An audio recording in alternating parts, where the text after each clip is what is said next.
Ini loh, bahaya sekali. Kemudian yang saya kisahkan kedua adalah ketika kemarin Densus melakukan penangkapan di Poso sebanyak 22 orang secara serentak.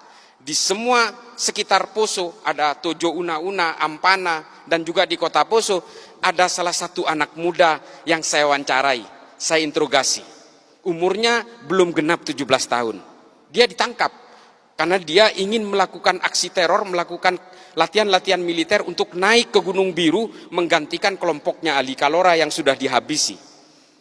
Nah, dari hasil interogasi itu adalah dia ini siswa SMA 1 Poso. Akademisnya bagus, nilainya bagus, punya kecerdasan.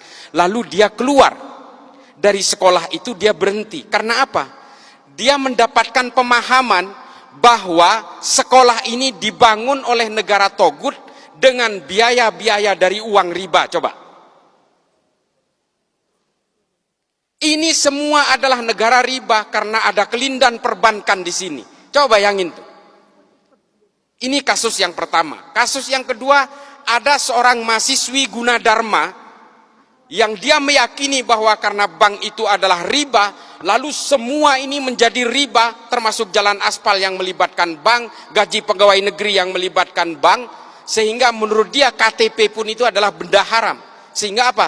Dia merasa mengalami keterjepitan sosial, lalu dia nyerbu ke Mabes Polri, bawa airsoft gun, dia bunuh diri di situ, minta ditembak. Namanya Zakiyah Aini, tahun 2020. Temuan-temuan seperti ini kemudian saya mengambil kesimpulan adalah bahwa paham-paham yang seperti ini pada akhirnya memberikan kita kepada dua pilihan. Either kita menjadi orang munafik atau menjadi kita manusia-manusia yang sempit. Ini waktunya. Ya, ini kesimpulan saya. Kesimpulan saya itu pada akhirnya adalah kita betul-betul harus mempelajari agama itu secara komprehensif. Kalau kita mengharamkan bank, jangan naik pesawat, siapapun. Tidak ada maskapai penerbangan yang membeli lunas pesawat itu. Semuanya nyicil, pakai bunga dek. Jangan naik haji, naik pesawat. Jalan kaki aja. Janganlah kita jadi orang yang hipokrit, yang munafik, mengharamkan sumbernya dari hulu sampai hilirnya kemudian merasa dihalalkan. Ini jangan sampai seperti itu. Konsep usul fikih itu adalah tabi'ut tabi'un. Kalau di atasnya haram, di hilirnya pasti haram. Kalau di atasnya halal, di bawahnya belum tentu halal, bisa jadi haram. Legen, tua, cuka. Halal, haram, halal. Tapi kalau di atasnya haram, ke bawahnya haram semua. Bir sepakat, kita haramkan. Bir ya. Kalau kalian jadi tukang parkir di pabrik bir, haram juga penghasilannya. Itu loh konsep usul fikih. Kalian kalau ingin mengharamkan bank konvensional, apa yang kalian kenakan ini semua melibatkan bank. Kalian akan menjadi munafik semua. Lalu apa antisipasinya?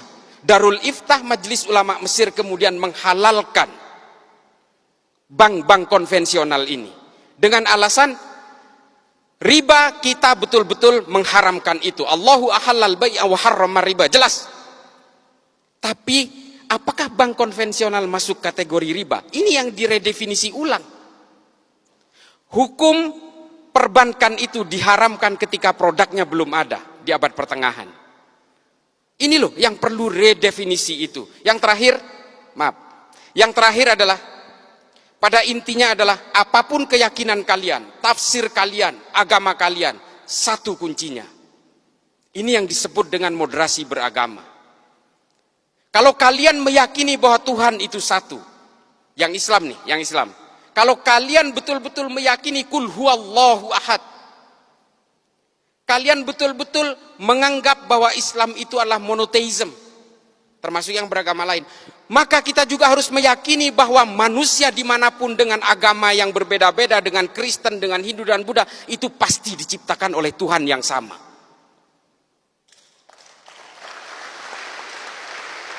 Ini tolong kalian rekam.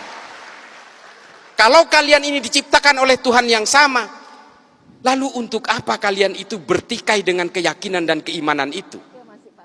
Itu loh kuncinya. Itu yang disebut moderasi beragama. Moderasi beragama ini bukan sekuler, bukan liberal, bukan. Tetaplah kalian dengan keyakinan-keyakinan agama dan tafsir-tafsirnya itu. Satu saja, jauhi kebencian, jauhi kekerasan, jaga nama baik agama masing-masing. Supaya apa? Supaya agama kalian ini tetap menjadi daya tarik. Kalau agama kalian ini lebih identik dengan kekerasan, kebencian, caci maki dan sebagainya, jangankan orang yang berbeda agama yang mau tertarik dengan agama kamu, orang yang seagama dengan kamu aja bisa saja meninggalkan agamanya. Kita paling terakhir banget nih, mumpung lagi ngobrol MC-nya, paling terakhir banget, kita selalu mencatat bahwa ada orang non Islam masuk Islam. Oh, kita girang banget. Sinead O'Connor masuk Islam, wah keren. Marcel Siahaan masuk Islam, keren. Kita hanya menghitung secara statistik orang non Islam yang mengkonversi agamanya ke dalam agama Islam. Tapi kita tidak pernah mencatat orang Islam yang keluar dari Islam, tidak pernah ada prosesinya, tidak pernah ada statistiknya. Karena KTP-nya tetap Islam, tapi dia sudah menjadi agnostik atau menjadi ateis. Kenapa? Karena Islam selalu digambarkan dengan kekerasan-kekerasan dan kebencian, membid'ahkan satu sama lain, mengkafirkan satu sama lain, sehingga hidupnya seperti pepat dan sempit. Agama bukan tujuannya untuk itu. Agama itu adalah melonggarkan berbagai isi batinnya tanpa menghilangkan konsep-konsep teologisnya, tanpa menghilangkan kehausan spiritualnya. Gitu ya. Terima kasih banyak. Ini agak sedikit ini. Mudah-mudahan ini bisa menjadi manfaat. Kurang lebihnya mohon dimaklumi karena saya yang fakir ilmu ini. Terima kasih. Assalamualaikum warahmatullahi taala wabarakatuh.